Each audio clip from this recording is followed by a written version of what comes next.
Agora, a visão é um dos sentidos mais importantes para nós, seres humanos, né? Para você ter uma ideia, os olhos são responsáveis por mais de 85% das informações processadas pelo nosso cérebro. Por isso que os cuidados são tão essenciais. Assunto para agora, no quadro Só Saúde. Só Saúde. Oferecimento. Laboratório Análises. Agora também na Rui Carneiro. Muito bem, para falar sobre saúde visual, os cuidados com a visão, com os olhos, eu recebo aqui no estúdio a doutora Carla Roberta Medeiros, que é oftalmologista. Bom dia, boa segunda-feira para você. Bom dia, Bruna. Bom dia a todos. Vamos então falar sobre esse assunto que você pode e deve participar, né? Enviando suas perguntas, compartilhando sua experiência com a gente. O Zap do MD, sempre aqui comigo, ó. Só para provar para você, 991050400. Enriqueça o nosso bate-papo aqui com a doutora Carla através das suas mensagens, tá? Manda pergunta aí pra gente. Agora, segundo dados da Organização Mundial de Saúde, aproximadamente 50 milhões de brasileiros são portadores de algum tipo de distúrbio da visão. Então, doutora, eu queria saber de você, em primeiro lugar, quais são os mais comuns, assim, os principais que a gente possa citar para o pessoal de casa, esses distúrbios da visão? Graças a Deus, os mais comuns têm alguma solução, né? Geralmente são aqueles erros de refração, que a gente chama, que é quando a gente prescreve óculos, né? E o paciente recupera a visão. A gente vê muito frequentemente a miopia, o astigmatismo, né? E tem também a hipermetropia e a presbiopia, né? Que é quando chega aquela fase do braço começar a ficar curto. Entendi. Doutora, isso tem alguma relação com a genética? Por exemplo, a minha avó usa óculos, não enxerga tão bem. Minha mãe, será que eu posso ter também em virtude dessa ligação aí com a genética ou não? Sim, a genética contribui bastante, mas nessas últimas gerações a gente vê que também o hábito, né, que a gente gasta a nossa visão também influencia muito. Celular, né, computador. Sim. Então isso também tem um papel bem fundamental no desenvolvimento desses erros refrativos. Entendi. Então quer dizer que essa exposição, né, constante, a gente está sempre com o celular na mão, né? Virou, claro, uma ferramenta de trabalho, mas tem a questão das redes sociais também. Esse uso constante das telas agride a nossa visão de alguma forma, doutora? Sim, agride de várias formas, Bruna. Com relação à miopia, costuma dar uma miopia acomodativa, que nós chamamos, porque assim, o míope, ele se vira bem de perto, ele vê bem de perto. Então ele ali está muito confortável, estimulando o seu olho só ali de perto. E aí o olho cansa, porque para a gente focalizar de perto, existe toda uma contração muscular da parte do olho. E aí quando o olho é solicitado para olhar de longe, né, para focalizar de longe, ele já está tão cansado que ele não consegue relaxar. Entendi. E dar o foco. Então isso costuma gerar sempre um aumentozinho no grau. Entendi. A gente já está recebendo aqui várias questões no Zap do MD, 991050400. Aproveita a sua pergunta, manda a sua pergunta pra gente, né? A nossa telespectadora disse que não quer se identificar e tá tudo bem, tá? O importante é a gente trazer aqui o questionamento. Ela disse que ela quer saber se a lente de contato pode prejudicar a visão quando usada com muita frequência, porque ela disse que a filha dela só tira a lente de contato para dormir. Quer saber se isso pode ter algum prejuízo lá na frente, doutora? A lente de contato, ela quando está bem adaptada, ela não traz prejuízo nenhum para a visão. Então tem vários pontos que a gente precisa avaliar um paciente que usa lente de contato. Usar todos os dias pode, mas o ideal é que você não passe de 10 horas por dia. Às vezes existe um uso abusivo, porque a lente funciona como um corpo estranho no olho. Então contribui para ressecar mais, pode trazer algum dano prejudicial às células da córnea, porque se ela não estiver sendo bem lubrificada, não estiver sendo acompanhada de um uso de um colírio lubrificante, ela costuma aderir mesmo à córnea, e no momento que vai tirar e colocar ali, a gente vai também desgastando a córnea, né? Ainda bem que a filha dela está tirando todos os dias, porque tem casos até piores. A pessoa dorme com a lente de contato. Exatamente. Aí o prejuízo é ainda maior, então, né, doutora? Isso. Nosso telespectador Jonathan deu bom dia pra gente. Obrigada pela sua participação. Ele disse que tem dias que os olhos dele coçam muito. Ele já foi ao oftalmologista, disse que tá tudo normal, mas tem dia assim que é uma coceira que é muito forte. Diz que não pode esfregar com muita frequência, mas às vezes para ele é inevitável. Ele quer saber o que pode causar essa coceira, essa irritação? Acredito que muitas causas aí, né, doutora? Mas o que é que pode acontecer? Muitas causas, né? Uma causa muito comum é o olho seco, que acaba dando esse desconforto e coçando também.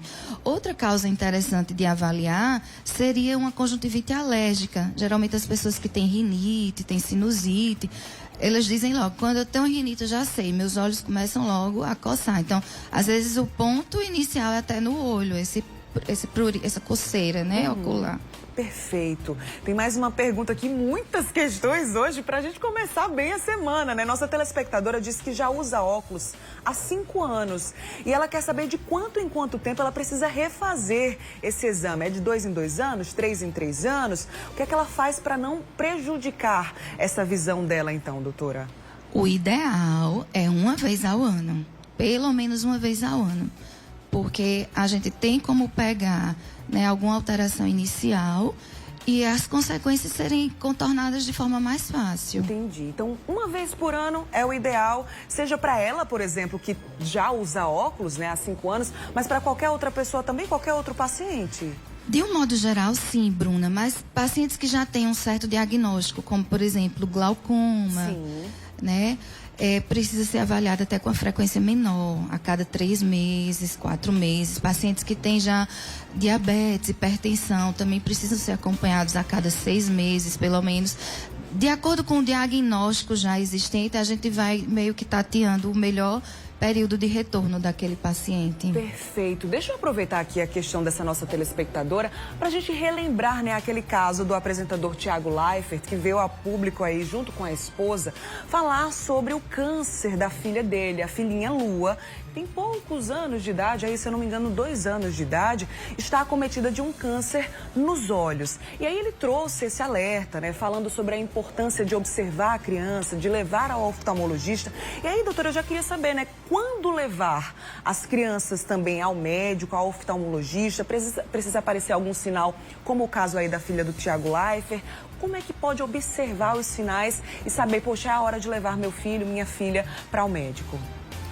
Trouxe, eu acho que mexeu com todos os pais, Sim, né? Aquele vídeo do Thiago Leifert.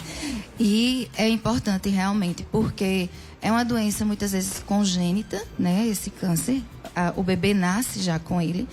E a hora certa de levar ao oftalmologista é logo no primeiro mês. Primeiro, segundo mês de vida, que é o famoso teste do olhinho que nós fazemos. Que inclusive alguns pais ficam morrendo de pena, porque a gente diz, olha, tem que dilatar a pupila. Por que tem que dilatar? Porque a gente vai ganhar espaço. O olho do bebê é um olho muito pequeno. Então, a gente ganha espaço para poder visualizar dentro do olho, que é o que a gente chama de fundo de olho, que é justamente onde vai estar a retina, que é o local onde esse tumor acontece. Então, tem que fazer logo no primeiro, segundo mês de vida, o teste do olhinho. Há pediatras que pedem para a gente repetir aos 6 meses de vida. Outros pediatras pedem para repetir com 1 ano, mas o fato é que nos primeiros meses a gente precisa fazer o teste do olhinho e pelo menos a cada ano depois, do jeito do adulto, a criança também precisa ir. Porque ela foi diagnosticada agora perto de 1 ano, eu acho, ou 1 ano e pouquinho. Já está tendo uma boa resposta, graças a Deus, né?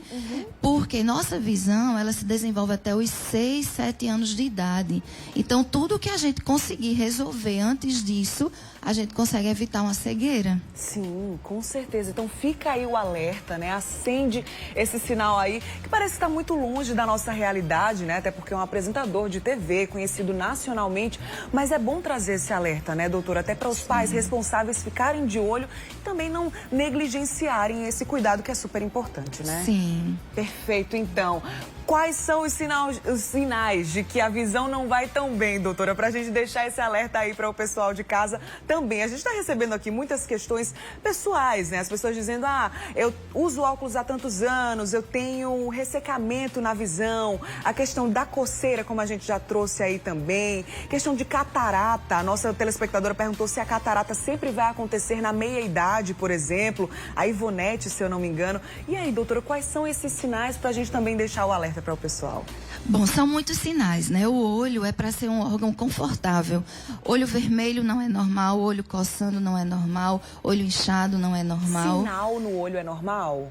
Sim. Agora, se for um sinal novo, que esteja crescendo, é bom ir logo à consulta para a gente poder tatear e ver algumas características, se aquele sinal é um sinal benigno, se tem características de malignidade, Sim. né? Dor de cabeça, principalmente frontal, né? Cansaço no final do dia, o baixo rendimento no trabalho é um outro sinal. As crianças, às vezes os pais não têm esse costume de levar, como eu estava dizendo, com 1 ano de idade, com 2 anos de idade, com 3 anos de idade, que é o correto. Então, quando a criança começa a entrar na escola e apresenta déficit de aprendizagem, Sim. muitas vezes é porque ela não está enxergando bem. Olha só, e às vezes ela não consegue Não falar, né? consegue Não vai expressar. explicar como é que tá, o que é que tá acontecendo, né, doutora? Exatamente. E isso ajuda muito no desempenho intelectual e de aprendizagem da criança.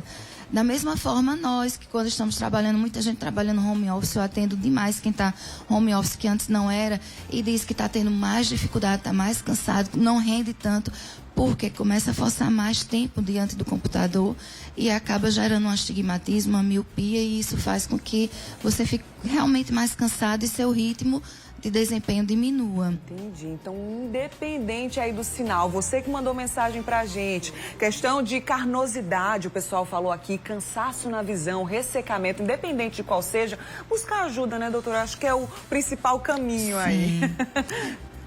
Só acrescentando algo, Bruna, que me veio aqui à cabeça, porque tá um esporte bem praticado, né? O beach tênis. Sim. E aí ali cai areia nos olhos e o pessoal fica logo agoniado. Então, não coçar os olhos, o importante é lavar. Se permanecer irritação, procurar um oftalmologista, né? Por esses dias eu atendi um paciente que levou uma bolada no beach tênis.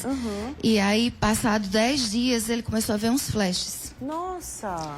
E achando de boa, porque a gente vai se virando até as últimas, né? E de repente, quando a gente foi avaliar, tinha tido uma roturazinha, que é uma lesão que predispõe ao futuro descolamento da retina. Então, se ele não tivesse procurado, se ele só tivesse deixado para procurar, quando a retina tivesse descolada, provavelmente a visão dele não teria sido recuperada. Olha aí, fica o alerta, fica a dica aí para você que está em casa. Doutora Carla, muito obrigada pela participação, viu? Boa semana para você, até as próximas. Esse assunto rende muito, porque são muitas vertentes, né? Verdade. Então, eu espero contar com a sua participação nas próximas vezes. Eu que agradeço o convite, Bruna. Boa semana.